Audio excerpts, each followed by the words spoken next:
दोस्तों, आज हम जिस देश की बात करने वाले हैं वो साउथ एशिया में मौजूद दुनिया का 93rd सबसे बड़ा देश है। वैसे तो ये इंडिया और चाइना दो देशों के बीच एक लैंडलॉक कंट्री है, पर इसके बावजूद यहाँ की 2 करोड़ 90 लाख आबादी अपने यहाँ एक लोकतांत्रिक सरकार का निर्माण करती है। ये दुनिया का इकलौता हिंदू राष्ट्र तो है ही, साथ ही साथ यहाँ बौद्ध धर्म का भी काफी बोलबाला है। यहाँ तक कि बौद्ध महागुरु महात्मा बुद्ध का भी जन्म इसी पावन धरती पर हुआ था। उम्मीद है कि आपने अब तक इस देश का नाम तो गेस कर ही लिया होगा।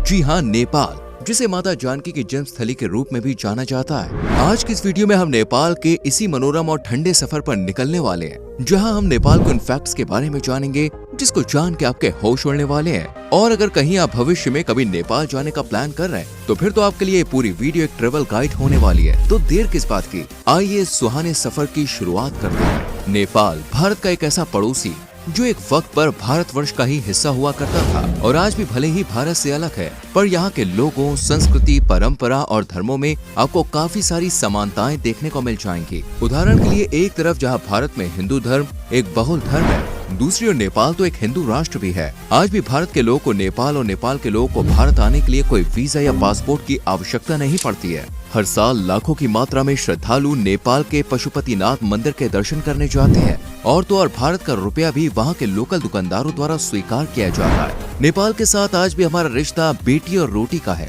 इस देश का नाम नेपाल पड़ने के पीछे भी कई कहानियां प्रसिद्ध हैं। जैसे कि कहानी बताती है कि नेपाल का नाम नेपाल यहाँ के गोपाल वंश के राजा नेपा के नाम पर मिला है। वहीं एक दूसरी कहानी बताती है कि नेपाल शब्द 2 चीजों से मिलकर बना है। पहला ने यानी कि घर और दूसरा पाल यानी कि ऊन, अर्थात नेपाल का मतलब है द लैंड ऑफ फूल्स। एक और कहानी इसके नाम का रिश्ता एक साधु ने से जोड़ती है, जो कि एक समय पर बागमती और विष्णुमती नदी के तट पर रहा करते थे। और चूंकि वो यहाँ के राजा के एकमात्र सलाहकार थे, तो उनके नाम पर ही राजा ने अपने देश का नाम नेपाल रख दिया था। अब इसके नाम को लेकर कई कहानियां जितनी विविध हैं, नेपाल वास्तव में भी उतनी ही विविधताओं वाला देश है। मात्र 3 करोड़ की आबादी वाले देश में तकरीबन 123 तरह की भाषाएं बोली जाती हैं, जो कि वाकई में एक अद्भुत बात है। इसकी राजधानी काठमांडू, जो कि एक 260 वर्ष से भी पुराना शहर है, उसे दुनिया के 10 सबसे मशहूर शहरों की सूची में शुमार किया जाता है। यहाँ कई प्राचीन मंदिर जैसे कि पशुपतिनाथ, स्वयंभूनाथ, बुद्ध नीलकंठा, दक्षिण काली, गुहेश्वरी, जगन्नाथ, कीर्तेश्वर, बौद्धनाथ स्तूप तथा अन्य हिंदू और बौद्ध मंदिर स्थित है, जहाँ श्रद्धालु की हर साल भीड़ लगती है। मंदिर के अलावा नेपाल की एक प्राकृतिक पहचान भी है, हिमालय पर्वत श्रृंखला। आपके मन में जब कभी नेपाल का ख्याल आता होगा तो आपको हिमालय पहाड़ और यहाँ की सबसे ऊंची चोटी माउंट एवरेस्ट की याद तो निश्चित ही आती होगी। और आए भी क्यों ना, ये चीजें ही तो नेपाल को एक दूसरे देशों से एक अलग पहचान दिलाती है। और आपको जान के और भी आश्चर्य होगा कि नेपाल में दुनिया की सबसे ऊंची पर्वत चोटी माउंट एवरेस्ट ही नहीं है, बल्कि यहाँ दुनिया में पहाड़ों की 10 सबसे बड़ी चोटी में से 8 चोटियां मौजूद हैं। और इसलिए अगर आप कहीं भी ट्रैकिंग, राफ्टिंग या फिर माउंटेन क्लाइंबिंग जैसे एडवेंचरस एक्टिविटीज का आनंद उठाने की सोच रहे हैं, तो भारत में होने की वजह से आपके लिए नेपाल से बेहतर और कोई ऑप्शन नहीं है। और ऐसे में आपको बिना सोचे और बिना देर किए नेपाल की खूबसूरती का दीदार करने निकल जाना चाहिए। हालांकि इतनी अच्छाई और खूबियों के बावजूद आपको ये जान के थोड़ा झटका लगेगा कि नेपाल का नाम दुनिया के सबसे गरीब देशों में शुमार किया जाता है। यहाँ के लोग हर रोज $1 तक की कमाई भी नहीं कर पाते हैं। एक हिंदू राष्ट्र होने की वजह से आपको यहाँ 80% से ज्यादा आबादी हिंदुओं की ही दिखेगी। और चूंकि हिंदू धर्म में गाय को माता का दर्जा दिया जाता है और इसे बेहद पवित्र माना जाता है, इसलिए यहाँ इसकी हत्या पर पूर्णतः प्रतिबंध है। और साथ ही यहाँ की सरकार ने गाय को ही यहाँ का राष्ट्रीय पशु घोषित कर रखा है। दोस्तों, भारत की तरह ही नेपाल की करेंसी भी रुपया ही है। हालांकि यहाँ की करेंसी को नेपाली रुपया के नाम से जाना जाता है और इसकी वैल्यू भारतीय रुपयों से तकरीबन 1.5 गुना कम है। यानी कि अगर आप नेपाल जाते हैं और वहाँ आपके पास 1 लाख भारतीय रुपए है, तो इसे नेपाली रुपए में कन्वर्ट कराने पर आपको तकरीबन 1,60,000 रुपए मिलेंगे। क्यों दोस्तों, है ना मजे की बात। और तो और भारतीय होने के नाते आपको नेपाल में कभी पराये देश वाली फीलिंग भी नहीं आएगी। यहाँ के लोग देखने में भी आपकी तरह ही होंगे और उन्हें आपकी भाषा समझ में भी आती होगी। तो आपको ऐसा लगेगा कि आप किसी दूसरे देश नहीं बल्कि अपने ही देश के किसी नॉर्थ ईस्टर्न राज्य में आ गए हैं।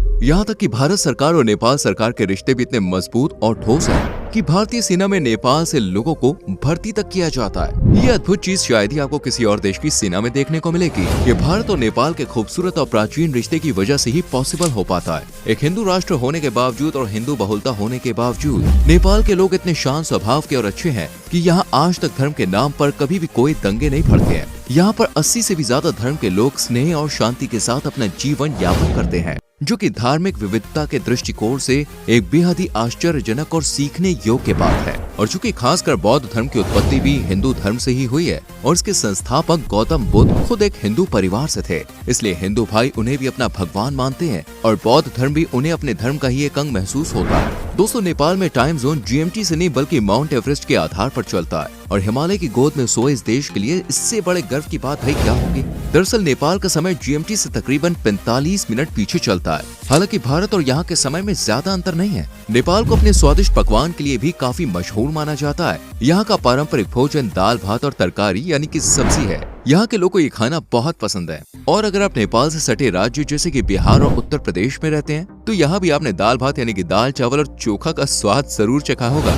इसके आगे 5 स्टार होटल के खाने का स्वाद भी फेल होता हुआ नजर आता है। वहीं अगर आप फास्ट फूड के शौकीन हैं तो नेपाल में मोमोज का काफी बोलबाला है। यहाँ पर आपको हर नुक्कड़ पर एक मोमो का ठेला देखने को जरूर मिल जाएगा। इसके अलावा नेपाल अपने यहाँ मौजूद जैव विविधता के लिए बेहद प्रसिद्ध है। यहाँ के खूबसूरत पहाड़, नदियाँ और झरनों के अलावा यहाँ खूबसूरत जीव भी पाए जाते हैं जो आपका दिल मोह लेंगे, जैसे कि यहाँ पर एक सिंग वाला गेंदा, रॉयल बंगाल टाइगर और कई तरह के जलीय जीव आपको अपनी तरफ आकर्षित कर सकते हैं। और पूरी दुनिया भर से एनिमल लवर इनकी तस्वीरें अपने कैमरे में कैद करने के मकसद से यहाँ पहुँचते हैं। एक तरह से टूरिज्म यहाँ की अर्थव्यवस्था का एक अभिन्न हिस्सा है और यहाँ के लोग टूरिज्म से भी अपनी रोजी रोटी चलाते हैं। तो दोस्तों, ये था खूबसूरत देश नेपाल जिसके बारे में हमने इतने सारे फैक्ट्स एक बार में आपके साथ शेयर किए। तो अब अगर आप नेचर लवर हैं, एनिमल लवर हैं या फिर एडवेंचर लवर ही क्यों नहीं है, इस सारी चीजों का मजा लेने के लिए नेपाल से खूबसूरत देश शायद ही कोई दूसरा है। और अगर आप एक भारतीय हैं तो फिर आप काफी कम बजट में नेपाल की यात्रा कर सकते हैं। साथ ही यहाँ आने के लिए आपको वीजा या पासपोर्ट की भी जरूरत नहीं होगी। बस एक किसी वैलिड ID के साथ आप नेपाल के किसी भी कोने में घूम सकते हैं। तो आप हमें कमेंट में लिखकर जरूर बताएं आप किस रीजन से अपनी लाइफ में एक बार नेपाल घूमने जरूर जाना चाहते हैं। आपके आंसर का हमें इंतजार रहेगा। वीडियो अच्छी लगी हो तो लाइक और शेयर करके चैनल को सब्सक्राइब करें और बेल आइकॉन प्रेस करें जिससे आने वाली वीडियोस मिस ना हो। Thank you so much for watching.